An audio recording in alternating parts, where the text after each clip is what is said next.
रावणाने कितीही जप तप केले होते हे आता कितीही जरी आठवलं, पण सीतेला पळून नेलं हे एक पाप त्याच्या सगळ्या पुण्याला नासवणार आहे.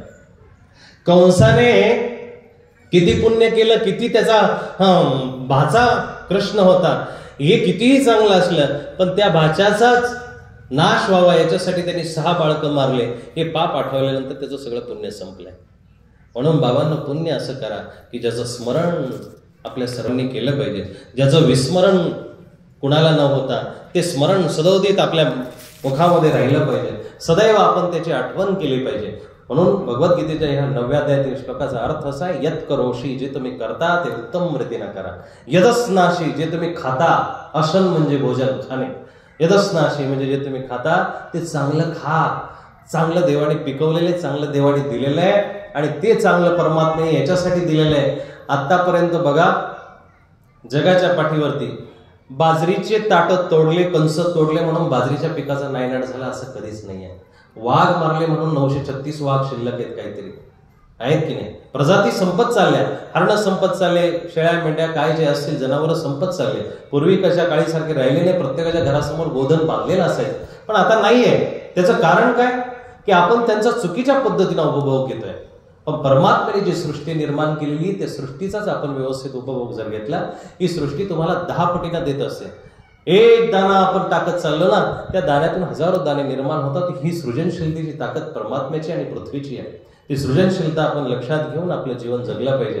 पुण्य करत चला आणि भलेही ते जाणून बुजून करू नका, नकळतपणे करा, करा. शेतातून एखादा माणूस एखादी दाण्याची गुढी घेऊन चालला असेल आणि त्याच्या गुणीतून 2-4 दाणे रस्त्याने पडत चालले असतील, शेवटपर्यंत जाईपर्यंत त्याचं लक्षही नाहीये की आपल्या त्या गुणीतून काय पडलं. पण 2 महिन्यांनी पाऊस पडल्यानंतर किंवा उगवल्यानंतर जेव्हा ते पीक दिसतं ना, ते नकळतपणे ते तुमचं पुण्य तुम्हाला कामाला आलेलं असतं. असंच जीवनाचं आहे. जीवनामध्ये जे पण करता भलेही तुम्ही हजाराने लाखोने केलं पाहिजे असं काही नवस नाहीये. दिनम दिनम प्रतिमाने वर्धम, दररोज दिवसागणिक जरी तुम्ही 10 मिनिटं 20 मिनिटं परमात्म्याला दिले, आपलं ईश्वर चिंतन केलं, इष्टचिंतन केलं आणि थोडंसं आपण जे खातो त्यातलं थोडंसं जरी दान करत चालले, गोरगरिबाला देत चालले, प्राणीमात्रांना देत चालले, आपल्या पण पुण्य संचय होणार आहे. बँकेमध्ये 1 लाख रुपये ठेवल्यानंतर ते जर दुसऱ्या दिवशी काढले तर त्याच्यावरती व्याज मिळत नाही, तिसऱ्या दिवशी काढले तरीही मिळत नाही, पण वर्षांनी काढले तर 8% भेटतं. पण तेच 10 वर्षांनी काढले तर कदाचित ते पैसे डबल सुद्धा झालेले असतात. पुण्य आणि पाप असंच आहे. पुण्य सुद्धा असंच आहे. पुण्य जर तुम्ही आज थोडं थोडं साठवायला सुरुवात केली तर ते 10 पटीनं तुम्हाला भेटणार आहे. पापही तसंच आहे. भीष्माचार्याला जेव्हा बाणाच्या शय्येवरती झोपावलं गेलं, भगवंताला ते प्रश्न विचारतात भीष्माचार्य की अरे 7 जन्माची दिव्य दृष्टी, मला 12 जन्मापर्यंत मी बघू शकतो, 12 जन्मामध्ये मला दिसतंय की मी काही पाप केलेलं नाहीये, तरी माझे हे हाल का झाले असावे. देव म्हणतात तुम्हाला फक्त 12 जन्माचं दिसतं, मला अनंत जन्माचं दिसतं. 42-45 जन्मामध्ये एक सरड्या बाणाच्या टोकाने उचलला होता, झाडावरती फेकला होता. नकळतपणे केलेलं पाप आज ते 1000 पटीनं तुमच्या समोर आलेले. पापही अशाच पद्धतीनं भेटत असतं आणि पुण्यही तुम्हाला अशाच पद्धतीनं भेटत असतं. एक आंब्याची कोय लावा ना, एकच, पण जेव्हा 5 वर्षांनी त्याला फळं येतील तेव्हा ते 10, 20, 30 किलोनं असणार आहे. पुण्य अशाच पद्धतीनं भेटत असतं. म्हणून यत करोशी म्हणजे जे करता ते चांगलं करा, यदस्नाशी जे खाता ते चांगलं खा, यज्जुहोसी जे अर्पण करता, जे दान करतात तेही चांगलं करा. 1000 रुपये दान करून 1000 लोकांना सांगितलेलं दान 1% सुद्धा पोचत नाही, पण 100 रुपये दान करून नकळतपणे ह्या तुला सुद्धा माहिती न झालेलं दान नक्कीच परमात्मा स्वीकार करत असतो. हे दानाचं फळ आहे. म्हणून बाबांनो, शेवटी भगवंताला शरण जा, संतांना शरण जा, ईश्वराला शरण जा आणि आपल्या जीवनाचा उत्तम असा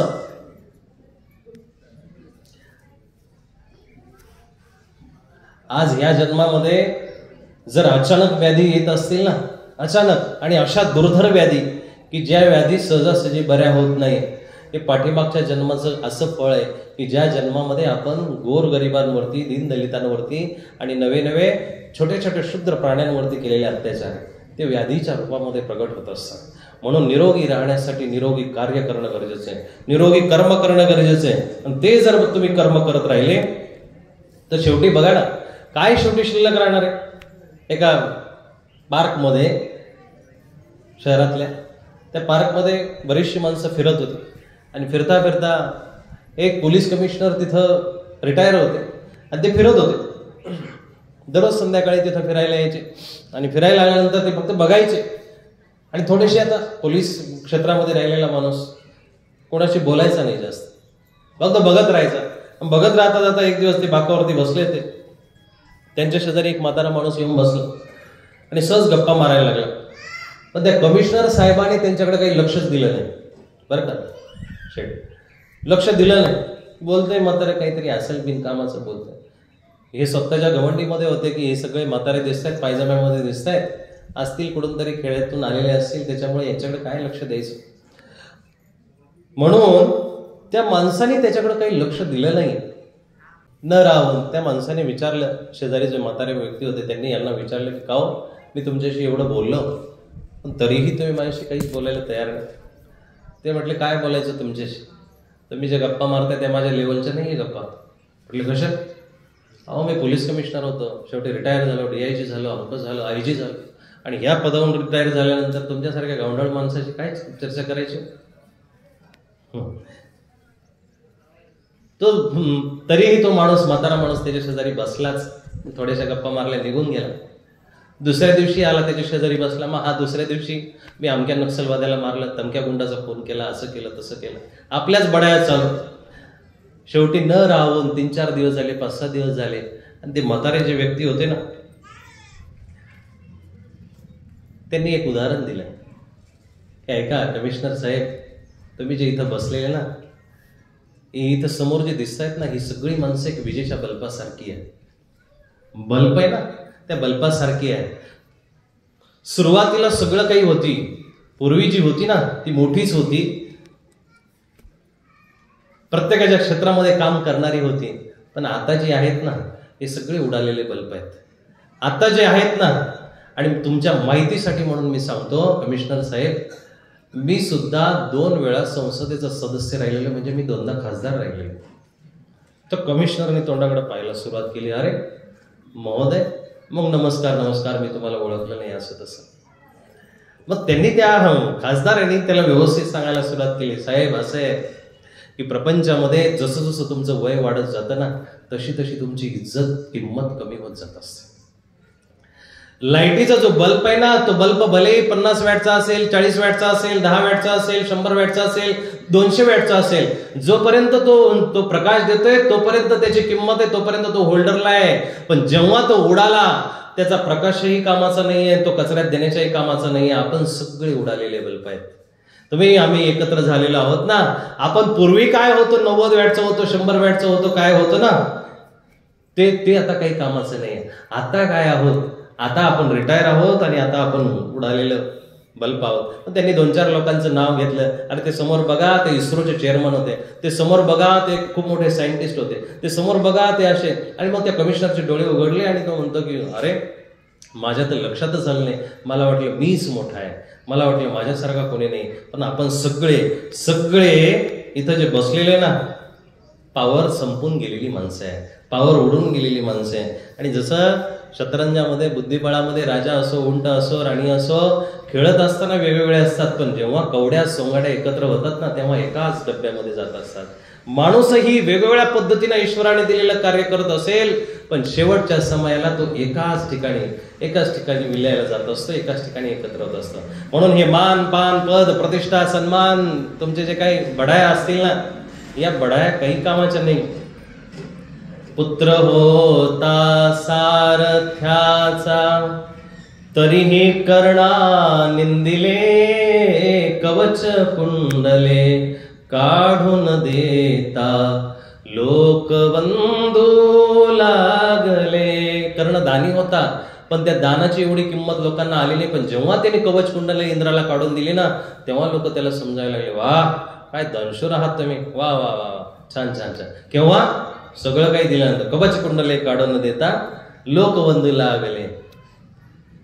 पुत्र होता सारथ्याचा, तरीही कर्णा निंदिले, कवच कुंडले काढून देता, लोकबंधू लागले. जे असे भाडी तुझ्या, तोवरी तुझ सोसने, या जगाची री रीत आहे निंदने मग वंदने.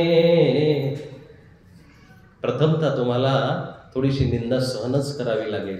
प्रथमतः तुम्हाला विरोध सहनच करावा लागेल.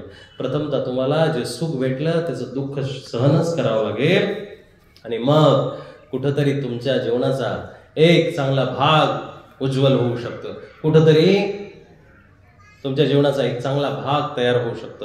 म्हणून बाबांनो, निंदेला घाबरू नका, एखाद्याच्या ईर्षेलाही घाबरू नका, पण सत्कार्य करत राहा. एखादा जर वाईटाची जर निंदा करत असेल तर ती निंदा तुमच्या बढोतरीला चांगली ठरू शकते. पण एखादा तुमच्या चांगल्याची निंदा करीत असेल तर ती निंदा ऐकण्याची सवय लावू. निंदकाचे घर असावे शेजार. आजचा दिवस शांत आहे याचा आनंद आहे, पण पुढचाही दिवस याच पद्धतीने शांततेत गेला पाहिजे. याच्यासाठी चांगली कर्म करणं गरजेचं आहे. तुमच्या बढाया, तुमचे पद प्रतिष्ठा शेवटी काहीच राहत नाही. एक शेवटी उरतो ना, शेवटी एक गोष्ट जी महत्वाची उरते दादा, ती गोष्ट अशी शेवटी फक्त एकच गोष्ट उरते, ती म्हणजे मृत्यूचा दाखला, प्रमाणपत्र. त्याच्या पलीकडे आपलं काही जीवनामध्ये उरत नाहीये. म्हणून आपल्या जीवनाला सुंदर करण्यासाठी यत् करोषि यदस्नाशी यज्जोसी ददासी यत् तपस्यस्य कोणतंय तत्कुरुष्व मद अर्पणम. ते परमात्म्याला अर्पण करत चला. ईश्वराला अर्पण करण्यासारखं कर्म आपण जर केलं तर आपलं नक्कीच लोक पुण्य आणि स्मरण करतील. पण जर आपण चांगलं कार्य जर केलं नाही तर आपलं कोणीही स्मरण करणार नाही. उलट आपल्या नावाने लोक निंदा करायला सुरुवात करतील किंवा आपल्या नावाने लोक थुंकायला सुरुवात करतील. असं कार्यच करू नका. झाल्या बहुत चुका तरी विसरून जा मागे पुढे. एखादी चूक घडली असेल तर विसरायला काय हरकत आहे, विसरून जा. समाजामधून ह्या गोष्टी विसरून गेल्या पाहिजे. आणि तरुण मंडळीसाठी एक महत्वाचं वाक्य मला सांगावं वाटतं. पोरांनो, आपल्या समाजामध्ये एखादा गुंड तयार झाला, नास्तिक माणूस तयार झाला, काही हरकत नाही किंवा काही चुकीची गोष्ट नाहीये. कुठल्या तरी समाजामध्ये एक कांदा नाचता येत असतो, काही हरकत नाही. पण समाजामधून एखादा वाईट माणूस तयार झाला, काही हरकत नाहीये. पण वाईट माणसाला, गुंड प्रकृतीच्या माणसाला जर समाज मानत असेल, असा समाज जर तयार झाला असेल ना, तर ही खूप मोठी शोकांतिका आहे आणि ही धोक्याची घंटा आहे. ही खूप मोठी धोक्याची घंटा आहे. आपण आपल्या जीवनाला समजून घेतलं पाहिजे, आपल्या समाजालाही समजून घेतलं पाहिजे. असा समाज तयार करा, अशी माणसं तयार करा की जी माणसं समाज उद्धारक असली पाहिजे, समाज हितचिंतक असली पाहिजे आणि नवे नवे माणूस म्हणून जगताना आदर्शवादी असले पाहिजे.